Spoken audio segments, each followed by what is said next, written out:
Hello friend, welcome to my YouTube channel success science. तो आज का हमारा ये लेक्चर नंबर 3 है, यानी प्रैक्टिस सेट नंबर आज का हमारा ये 3 है। जो आपका ग्रुप डी का एग्जाम होने वाला है 2026 में, उसका प्रैक्टिस सेट जो हम लोग लाया है उसका लेक्चर नंबर 3 है। ठीक है, जो बच्चे नए आए होंगे उनको मैं बता दूं कि आपका यहाँ पे रेलवे से संबंधित आपको यहाँ पे प्रीवियस ईयर क्वेश्चंस फिलहाल अभी इस चैनल के माध्यम से कराया जा रहा है, क्योंकि अभी आपका 2026 में अपकमिंग एग्जाम है जिसमें साइंस का बहुत बड़ा रोल होता है।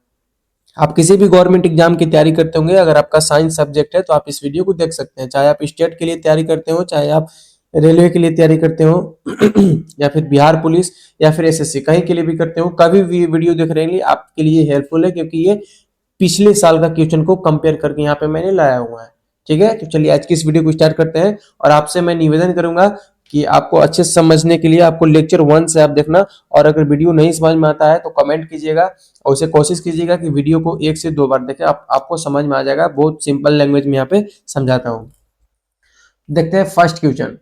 स्लाइडेन और स्वान द्वारा किया गया कोशिका सिद्धांत निम्नलिखित में से किस जीवों पर लागू नहीं होता? क्या बोल रहा है? स्लाइडेन और स्वान दो एक साइंटिस्ट थे। स्लाइडेन और स्वान ये दोनों आपके साइंटिस्ट थे। सिद्धांत निम्नलिखित में से किन जीवों पर लागू नहीं होता? बताइए इसमें से कौन सा ऑप्शन है? ऑप्शन ए कवक, ऑप्शन बी जंतुओं पर, ऑप्शन सी विषाणुओं पर, ऑप्शन डी शैवालों पर। बताइए।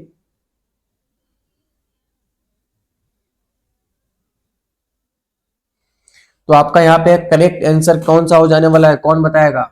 स्लाइडेन और स्वान, इनके बारे में थोड़ा सा अगर बता दूं तो देखो, स्लाइडेन और स्वान जो था ना 1830 में, ठीक है, ये जो स्लाइडेन था ये बोटनी शास्त्री था। ठीक है, यहाँ पे इंपॉर्टेंट नोट्स करके थोड़ा लिखिएगा आप लोग। यहाँ पे जो स्लाइडेन था, ठीक है, जो स्लाइडेन था ना, इसका पूरा जो नाम था मैथियस स्लाइडेन था, और ये वनस्पति शास्त्री थे। ठीक है, वनस्पति शास्त्री थे। वनस्पति शास्त्री इनको बोला जाता था, स्लाइडेन को शास्त्री, वनस्पति शास्त्री इन्हें बोला जाता था। उसके बाद जो स्वान थे इन्हें प्राणी शास्त्री बोला जाता था। जो स्वान थे ना इन्हें प्राणी शास्त्री। ठीक है, प्राणी शास्त्री मतलब प्राणी शास्त्री कहने का मतलब कि ये जीव विज्ञान की खोज कर, मतलब जीव विज्ञान में जीव विज्ञान को खोज किया था।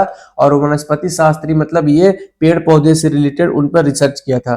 ठीक है, और ये जो स्लाइडेन जो अपना दिए थे, ये अपना जो थ्योरी दिए थे वो दिए थे 1838 ईस्वी में। और वहीं अगर स्वान की बात करें तो स्वान दिए थे 1839 ईस्वी में। ईस्वी याद रखना है, दोनों क्वेश्चन पूछा हुआ है। ठीक है, ठीक है। देखिए स्वान जो ये बोले थे, जो स्वान बोले थे, इन्होंने जो निष्कर्ष निकाला था अपने प्रयोग के आधार पर, सभी जंतु कोशिकाओं से बने होते हैं। ठीक है, इन्होंने बताया था कि सभी जंतु जो है वो कोशिकाओं से मिलकर बने होते हैं। और जो स्लाइडेन थे, जो वनस्पति शास्त्री थे, उन्होंने बताया था कि सभी पौधे भी कोशिकाओं से मिलकर बने होते हैं। ये दोनों का इंपोर्टेंट मतलब पॉइंट्स था। ठीक है, देखो यहाँ पे टोटल जो निकल के आता है, जो इनका मेन थ्योरी था वो बेसिक स्तर पे हम लोग जाने तो देखो, सभी जीवित जो है जीवित कोशिका से बने होते हैं। ये बोले थे कि जितने प्रकार के जीव हैं वो सभी जीवित कोशिका से बने होते हैं। जितने प्रकार के जीव हैं सभी के अंदर सेल पाया ही जाएगा। ठीक है, ये 100% है, जितने भी जीव हैं सबके अंदर सेल पाया जाएगा। उसके बाद कोशिका जीवन की मूलभूत इकाई है, ये तो सबको पता है। जीवन की सभी जैविक क्रियाएं कोशिका के भीतर होती है। यह संरचनात्मक और कार्यात्मक इकाई है। क्वेश्चन पूछा गया है ये कि कोशिका कैसी प्रकार की इकाई है, तो ये कैसी इकाई है? तो संरचनात्मक और कार्यात्मक इकाई है। ठीक है, ये आपका question RRB technician grade 3 29/12/2024 shift 1 में पूछा हुआ है। तो अब बताइए इसमें से कौन सा ऑप्शन आपका करेक्ट आंसर हो जाएगा? क्या बोला है? स्लाइडेन और स्वान, स्लाइडेन और स्वान द्वारा दिया गया कोशिका सिद्धांत निम्नलिखित में से किस जीवों पर लागू नहीं होता है? बताइए इसका कौन सा ऑप्शन करेक्ट आंसर हो जाएगा? तो आपका यहाँ पे ऑप्शन सी करेक्ट हो जाएगा। विषाणु, विषाणु पर ये लागू नहीं होता था। ठीक है, बाकी कवक, जंतु और शैवाल पर ये लागू होता था। जो इंपॉर्टेंट पॉइंट्स मैंने बताया उसको थोड़ा सा आप लोग देख लेंगे। ठीक है, आगे बढ़ते हम लोग क्वेश्चन नंबर 2 पर। क्या बोल रहा है क्वेश्चन नंबर 2? ध्यान से पहले समझेंगे। रॉबर्ट हुक द्वारा कोशिका की खोज किस प्रकार की गई है? बताइए, जो रॉबर्ट हुक की कोशिका की खोज की गई है वो किस प्रकार की गई है? ऑप्शन ए, पेड़ के पौधों का निरीक्षण करते हुए, ठीक है, पेड़ का पौधों का निरीक्षण करते हुए। ऑप्शन बी, एक प्याज के छिलके को निरीक्षण करते हुए। ऑप्शन सी, रक्त को निरीक्षण करते हुए। ऑप्शन डी, कॉर्क का निरीक्षण करते हुए। तो मैंने 3 लेक्चर में, प्रैक्टिस से 3 में मैंने ये बताया हुआ था कि इसका सारा रॉबर्ट हुक के बारे में सारा डिटेल्स मैंने बताया हुआ था, ठीक है, लेक्चर नंबर 3 में। तो यहाँ पे आपका जो सही जवाब हो जाएगा वो आपका कौन सा हो जाएगा? तो यहाँ पे आपका ऑप्शन नंबर डी यहाँ पे करेक्ट आंसर हो जाने वाला है। जो रॉबर्ट हुक थे उन्होंने कोशिका की खोज कॉर्क का निरीक्षण करते हुए आधार पर किया हुआ था, ठीक है। ये कोशिका की खोज कब किए थे? तो 1665 ईस्वी में किए थे। कब किए थे? 1665 ईस्वी में, ठीक है। और ये जो थे देखो ध्यान से समझना, जो रॉबर्ट हुक थे ना, ये आपका मृत कोशिका की खोज किए थे। मृत कोशिका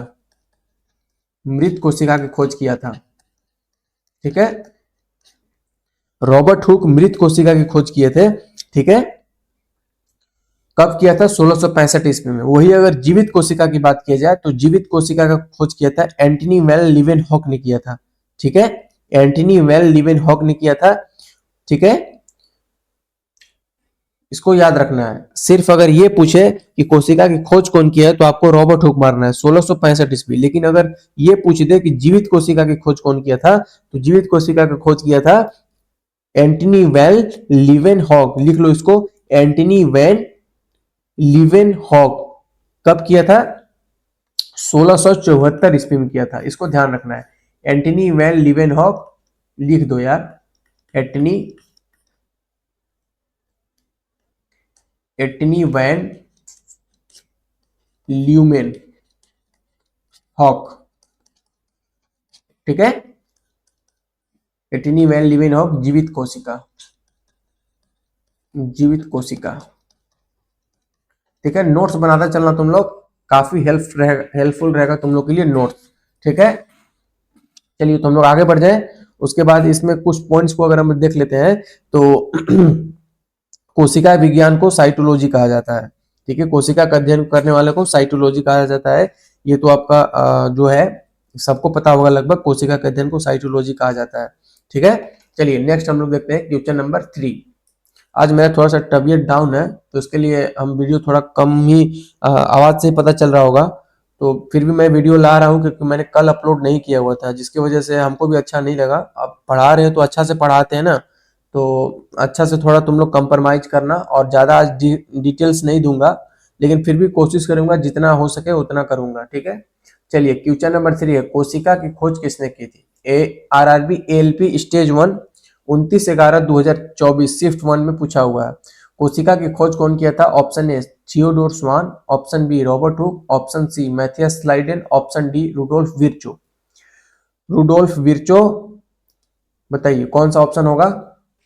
तो बेटा ये तो सबको पता होगा, कोशिका की खोज कौन किया था? रॉबर्ट हुक किया था, 1665 ईस्वी में किया था। मृत कोशिका की खोज किया था, ठीक है। अभी जस्ट मैंने पिछले वाले क्वेश्चन नंबर 2 में बताया हुआ था, मृत कोशिका खोजा था, ठीक है। चलिए नेक्स्ट हम लोग देखते हैं क्वेश्चन नंबर 4।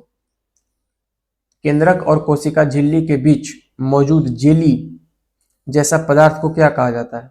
केंद्रक और कोशिका झिल्ली के बीच मौजूद जेली जैसे पदार्थ को क्या कहा जाता है? ऑप्शन ए, कर्णीय। ऑप्शन बी, कोशिका द्रव्य। ऑप्शन सी, उल्व। ऑप्शन डी, फुसफुसीय। बताइए इसमें से कौन सा ऑप्शन करेक्ट आंसर हो जाएगा? तो देखिए हम लोग कुछ पॉइंट्स को समझेंगे, उसके बाद आप लोग खुद आंसर दे दोगे। ध्यान से सुनना, ठीक है। देखो कोशिका जीव का आधार मूल संरचनात्मक एवं कार्यात्मक इकाई है। यह एक विशिष्ट पारगम्य कला यानी पारगम्य झिल्ली से घिरी रहती है तथा प्रायः इसमें स्वजनन की क्षमता होती है, यानी खुद से ये जनन करने की क्षमता होती है कोशिका में। कोशिका खुद से भी मृत होती है और खुद से भी जन्म भी लेती है। कोशिका की संरचना कोशिका झिल्ली से होती है, कोशिका द्रव्य तथा केंद्रक से मिलकर होती है, ठीक है। कोशिका की संरचना किससे किससे मिलकर बनी होती है? तो कोशिका झिल्ली, जिसको कोशिका कला के नाम से भी जानते हैं। फिर उसके बाद कोशिका द्रव्य तथा केंद्रक से मिलकर बने होती है, जिसे कोशिकांग कहते हैं, ठीक है। कोशिका द्रव्य एक जेली जैसी पदार्थ होता है जो कोशिका झिल्ली एवं केंद्रक के बीच पाया जाता है। कोशिका द्रव्य में अनेक कार्बनिक तथा अकार्बनिक पदार्थ होते हैं जो कोशिका के अन्य संगठक अथवा कोशिकांग कोशिका द्रव्य में ही पाए जाते हैं। ठीक है, तो आप बताइए इसमें कौन सा ऑप्शन आपका करेक्ट आंसर हो जाएगा। तो बेटा ऑप्शन बी कोशिका द्रव्य यहाँ पे आपका करेक्ट आंसर हो जाने वाला है। एनटीपीसी में एक क्वेश्चन पूछा हुआ है।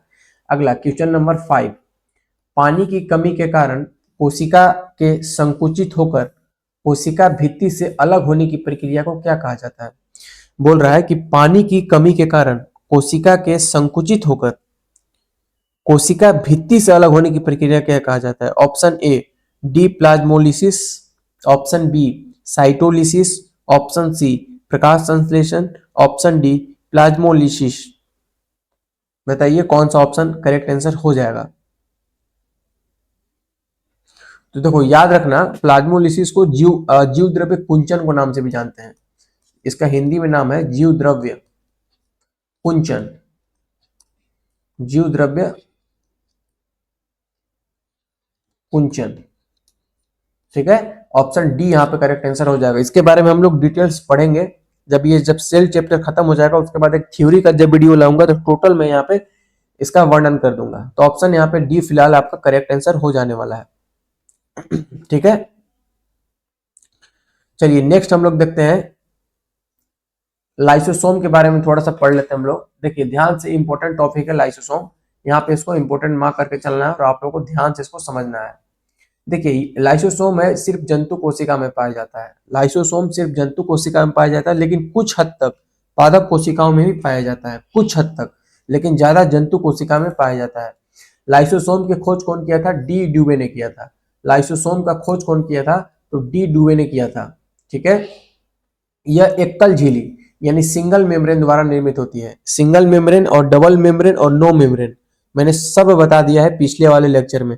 इसीलिए जो बच्चा अभी से जुड़ा है उससे, अगर आपको वाकई में एग्जाम की तैयारी करनी है, अगर आप मेरे प्रैक्टिस सेट से आपको थोड़ा भी अगर लाभ मिल रहा है, आपको समझ में आ रहा है, आपका रिवाइज हो रहा है, तो आप कोशिश करना लेक्चर 1 से देखने का, क्योंकि एक झिल्ली कोशिका, द्वि झिल्ली कोशिका जिसमें कोई झिल्ली कोशिका नहीं होती, मैंने सारा पीछे डिस्कस कर दिया है इस बात का। ठीक है, अब मैं बार बार उसी चीज को डिस्कस नहीं करूंगा, क्योंकि मुझे आगे भी बहुत चीज बताना है। देखो उसके बाद इसमें हाइड्रोलाइटिक एंजाइम पाया जाता है। ये क्वेश्चन पूछा हुआ है भाई कि लाइसोसोम में कौन सा एंजाइम पाया जाता है, तो आपका याद रखना लाइसोसोम में हाइड्रोलाइटिक एंजाइम पाया जाता है। इसको इंपॉर्टेंस मार्क समझना। अगला आपका हो जाएगा, इनका निर्माण गोल्जी काय, लाइसोसोम का निर्माण कहाँ? गोल्जी काय अथवा अंतःप्रदावी जालिका में होता है। ठीक है, लाइसोसोम नष्ट होकर कैंसर के निर्माण में मदद करता है। उसके बाद लाइसोसोम कोशिका में प्रोटीन संश्लेषण की क्रिया में सहायक होता है। अच्छा एक चीज शॉर्ट ट्रिक समझो, चाहे कुछ भी समझो इसको, मतलब मेरे अकॉर्डिंग जिसके अंदर में अगर सोम आए ना, जिसके लास्ट में अगर सोम आए, ठीक, सोम आए जिसके लास्ट में, लास्ट वर्ड अगर सोम आए तो वो सब प्रोटीन संश्लेषण करेगा, सब प्रोटीन संश्लेषण करेगा। जरूरी नहीं है कि सब करे, लेकिन ऐसा मैक्सिमम होता है कि जिसके लास्ट में सोम आता है ना, वो सब क्या करता है? प्रोटीन का ही संश्लेषण करता है। ठीक है, तो इसको एक ट्रिक के तौर पे याद रख सकते हो। हम फिर कह रहे हैं कि जरूरी नहीं है कि सब वही हो जाए, लेकिन एज अ, मतलब अभी तक जितना मैंने पढ़ा है, लास्ट में जितना सोम आया था ना, सब में लगभग प्रोटीन संश्लेषण ही करता है, तो इसको याद रख सकते हो एज अ ट्रिक। तो ठीक है, अगला लाइसोसोम में उपस्थित एंजाइम का निर्माण ER यानी एंडोप्लाज्म रेटिकुलम यानी अंतःप्रदवी जालिका में आपका यहाँ पे होता है। ठीक है, चलिए तो अगला हम लोग देखते हैं क्वेश्चन नंबर 6। क्वेश्चन नंबर 6 क्या बोल रहा है? डॉट डॉट डॉट यानी खाली स्थान को कोशिका के पावर हाउस के रूप में जाना जाता है। माइटोकॉन्ड्रिया, ये तो सबको पता होगा। माइटोकॉन्ड्रिया के बारे में मैंने अच्छा से डिस्कस किया हुआ है। उसके बाद अंतःप्रदवी जालिका के बारे में भी मैंने अच्छा से डिस्कस किया हुआ है। राइबोसोम के बारे में भी मैं अच्छा से डिस्कस कर दिया हूँ। ठीक है, तो सब पिछले वाले लेक्चर में आप लोगों को मिलेगा। 7th number question, 7th number है आपका, कोशिका का वह बाह्यतम आवरण कौन सा है जो कोशिका के अवयवों को उसके बाह्य वातावरण से अलग करता है? ऑप्शन ए प्लाज्मा झिल्ली, ऑप्शन बी कोशिकांग, ऑप्शन सी स्नायु कोशिका, ऑप्शन डी चिकनी पेशी कोशिका। बताइए इसमें से कौन सा आपका ऑप्शन सही हो जाएगा। तो देखो अगर आप लोग पहले से वीडियो देखते आ रहे होंगे तो आप लोग मार दोगे इसको, ठीक है। ऑप्शन ए प्लाज्मा झिल्ली, इसका जो मेन वर्क होता है, ठीक है, प्लाज्मा झिल्ली जो होता है बाहरी आवरण पर पाया जाता है, कोशिका के बाहरी आवरण पर प्लाज्मा झिल्ली पाया जाता है, ठीक है, ठीक ना। ये कोशिका के बाहरी झिल्ली पर, मतलब कोशिका के बाहरी आवरण पर प्लाज्मा झिल्ली पाया जाता है। इसका जो, इसको चयनात्मक पारगम्य झिल्ली के नाम से भी जानते हैं। ये मेन चीजों का चयन करके अंदर भेजता है, बाकी जितना भी हानिकारक, जितना भी बॉडी के लिए हार्मफुल होता है सबको बाहर रख देता है ये, ठीक है। तो इसका मेन वर्क यही होता है, इसके बारे में मैंने अच्छा से डिस्कस किया हुआ है। अगला राइबोसोम के बारे में थोड़ा सा हम लोग देख लेते हैं, इंपॉर्टेंट पॉइंट, तो ध्यान से समझेंगे। देखो ये पादप कोशिका और जंतु कोशिका दोनों में पाया जाता है। उसके बाद देखो राइबोसोम का खोज कौन किया था, तो पायलट के द्वारा किया गया था। राइबोसोम जो है सबसे छोटा कोशिकांग होता है, ठीक है। तुम लोग ध्यान से अगर सुनोगे भी ना तो याद हो जाएगा, मेरा गारंटी बोल रहे हैं कि अगर ध्यान से सुनोगे तो भी याद हो जाएगा, लेकिन माइंड को एकदम एक जगह करके देखो। उसके बाद देखो यह जटिल संरचना वाले सूक्ष्म कण है, ये ज्यादा इंपॉर्टेंट नहीं है। उसके बाद देखो जो प्रोकैरियोटिक तथा यूकैरियोटिक दोनों प्रकार की कोशिकाओं में पाया जाता है। ये इंपॉर्टेंट है भाई कि राइबोसोम जो है वो प्रोकैरियोटिक में भी पाया जाता है और यूकैरियोटिक में भी पाया जाता है, ठीक है। उसके बाद देखो यह किसी भी प्रकार की झिल्ली से घिरा नहीं होता, ये इंपॉर्टेंट पॉइंट है, इसको थोड़ा नोट्स कर लेना कि राइबोसोम जो होता है ना किसी भी प्रकार के झिल्ली से नहीं घिरा होता है। क्वेश्चन देके पूछ सकता है कि निम्न में से कौन सा ऐसा कोशिकांग है जो किसी भी प्रकार के झिल्ली से नहीं घिरा हुआ था, तो आपको ऑप्शन में मिलेगा राइबोसोम, तो आपको वहां पे मार देना है, ठीक है। अगला राइबोसोम का मुख्य कार्य अमीनो अम्ल। देखो राइबोसोम का जो मेन काम होता है अमीनो अम्ल के द्वारा प्रोटीन संश्लेषण में मदद करना है, अतः इसे प्रोटीन फैक्ट्री के नाम से भी जानते हैं। प्रोटीन फैक्ट्री राइबोसोम को कहते हैं, मैंने पिछले वाले लेक्चर में भी बताया था कि प्रोटीन फैक्ट्री राइबोसोम को कहते हैं। एग्जाम में पूछा हुआ क्वेश्चन है ये कि प्रोटीन फैक्ट्री किसे, किसके नाम से जाना जाता है, तो आपको राइबोसोम मारना होगा। उसके बाद देखो इसका मुख्य कार्य प्रोटीन का संश्लेषण करना है।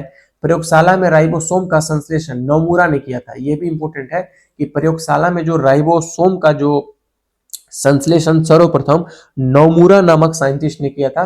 राइबोसोम के दो सब यूनिट्स आपस में जुड़ने के लिए Mg++ आयन, ये भी इंपॉर्टेंट है, Mg++ आयन का उपयोग आवश्यकता होती है, ठीक है। तो ये आप लोग स्क्रीनशॉट भी ले लेना और इसको अच्छा से पढ़ोगे तो समझ में आ जाएगा। नेक्स्ट क्वेश्चन हम लोग देखते हैं, क्वेश्चन नंबर 8। आज थोड़ा मेरा मैंने जैसे पहले ही बोला कि मेरा थोड़ा सा तबीयत डाउन है, तो उसके लिए हम ज्यादा डिस्कस नहीं करेंगे आज, ठीक ना। तो देखो अगला है आपका इक्वेटोरियल प्लेट पर कोशिका के केंद्र में गुणसूत्रों का संरेखण माइटोसिस के किस चरण का गठन करता है। क्या बोल रहा है, इक्वेटोरियल प्लेट पर कोशिका के केंद्र में गुणसूत्रों का संरेखण माइटोसिस के किस चरण का गठन करता है, तो option A telophase, option B prophase, option C metaphase, option D anaphase. बताइए इसमें से कौन सा ऑप्शन करेक्ट आंसर हो जाएगा। पिछले वाले लेक्चर में था ये क्वेश्चन, ऑप्शन सी करेक्ट हो जाएगा, मेटाफेज। चलिए नेक्स्ट देखते हैं हम लोग स्वतंत्र अस्तित्व के सक्षम जीव की सबसे छोटी इकाई को क्या होती है। स्वतंत्र अस्तित्व के सक्षम जीव की सबसे छोटी इकाई क्या होती है, तो सबसे छोटी इकाई की बात बोल रहा है, तो ऑप्शन ए आंसर सही हो जाएगा, कोशिका। शरीर में सबसे छोटी इकाई का नाम कोशिका ही होता है। 10 नंबर क्वेश्चन, जीवन की मूलभूत इकाई क्या है, तो जीवन की जो मूलभूत इकाई है वो आपका बेटा कोशिका है। ऑप्शन ए यहाँ पे करेक्ट आंसर हो जाने वाला है, एनटीपीसी में पूछा हुआ है। अगला 11th नंबर, पुट्टिकाओं यानी वेसिकल्स में प्रोटीन और लिपिड के परिवहन, संशोधन और पैकेजिंग के लिए निम्नलिखित में से कौन सा कोशिकांग उत्तरदायी है। ठीक है, पैकेजिंग के लिए, प्रोटीन को पैकेजिंग के लिए कौन सा कोशिकांग उत्तरदायी है, तो ऑप्शन ए है खुरदरी अंतःप्रदेवी जालिका, ठीक है। ऑप्शन बी चिकनी अंतःप्रदेवी जालिका, उसके बाद सी राइबोसोम, ऑप्शन डी गोल्जी का। ये जो है एंडोप्लाज्म रेटिकुलम का पार्ट्स है, ठीक है, मैंने बताया हुआ है इसके बारे में। तो ऑप्शन 11th का कौन सा आंसर आपका करेक्ट आंसर हो जाएगा, कौन बताएगा, जो अच्छा से पढ़ रहा होगा वो बता देगा, बताइए। डी नंबर करेक्ट हो जाएगा, गोल्जी का है, ठीक है। गोल्जी का जो मेन वर्क होता है ये पैकेजिंग के लिए निम्नलिखित कोशिकाओं को उत्तरदायी होता है, ठीक है। जो प्रोटीन और लिपिड के परिवहन और संशोधन और पैकेजिंग के लिए ये काम करता है, कौन, गोल्जी का है, यानी इसको इंग्लिश में गोल्जी बॉडी के नाम से भी जानते हैं। ठीक है। इसे कोशिका का ट्रैफिक पुलिस भी कहते हैं, गोल्जी बॉडी को कोशिका का ट्रैफिक पुलिस कहते हैं, इसको भी ध्यान रखना है। अगला 12th नंबर, निम्न में से कौन सी झिल्ली संयोजित झिल्ली पाचक एंजाइमों से भरी होती है? ऑप्शन ए गोल्जी काय, option B mitochondria, option C lysosome, option D रसधानी। तो बताइए इसका कौन सा आंसर सही हो जाएगा? निम्न में से कौन सी झिल्ली संयोजित थैली पाचक एंजाइमों से भरी होती है? बताइए, जो पाचक एंजाइमों से भरी होती है तो बेटा उसे याद रखना लाइसोसोम बोला जाता है उसे, यानी ऑप्शन सी आपका करेक्ट आंसर हो जाएगा। इसका जो खोज किया था ये डी डुबे ने किया था, अभी जस्ट मैंने पीछे बताया था लाइसोसोम के बारे में। यहाँ देखो लाइसोसोम के बारे में, लाइसोसोम, हाँ जस्ट मैंने बताया था कि लाइसोसोम का खोज कौन किया था, तो डी डुबे ने किया था। कब किया था ये भी याद रखना कि जो लाइसोसोम का खोज किया था 1855 में किया गया था, ठीक है। 1855 में यहाँ पे लाइसोसोम का खोज किया गया था। देखो कुछ इंपॉर्टेंट पॉइंट्स है उसको याद रखा करो, जरूरी नहीं है कि यहाँ पे मैं लिखवाऊंगा, आप लोग सुन के भी याद कर सकते हो, इतना आप लोग में कॉन्फिडेंस आ चुका है, ठीक है। चलिए तो नेक्स्ट हम लोग देखते हैं क्वेश्चन नंबर 13, राइबोसोम बनाते हैं, राइबोसोम जो है क्या बनाते हैं, तो ये क्वेश्चन आप लोग को बताना होगा क्योंकि राइबोसोम के बारे में मैंने बहुत बार जिक्र किया हुआ है और जो अच्छा से पढ़ रहा होगा ये बता देगा। ऑप्शन 13 का, सॉरी क्वेश्चन नंबर 13 का आपको कमेंट में आंसर देना है। तो आज का इस लेक्चर में यहीं तक रखते हैं हम लोग, ठीक है। मिलते हैं हम लोग नेक्स्ट लेक्चर में, तब तक के लिए बाय बाय, टेक केयर। जैसा होगा आप लोग कमेंट में बताना और अच्छा से पढ़ो, मन लगा कर पढ़ो, जरूर निकलेगा कंपटीशन का, ठीक है। एग्जाम से पहले यहाँ पे फिजिक्स केमिस्ट्री बायोलॉजी तीनों कंप्लीट कर दूंगा। फिलहाल अभी मैं जा रहा हूँ मेडिसिन लेने, ठीक है। धन्यवाद।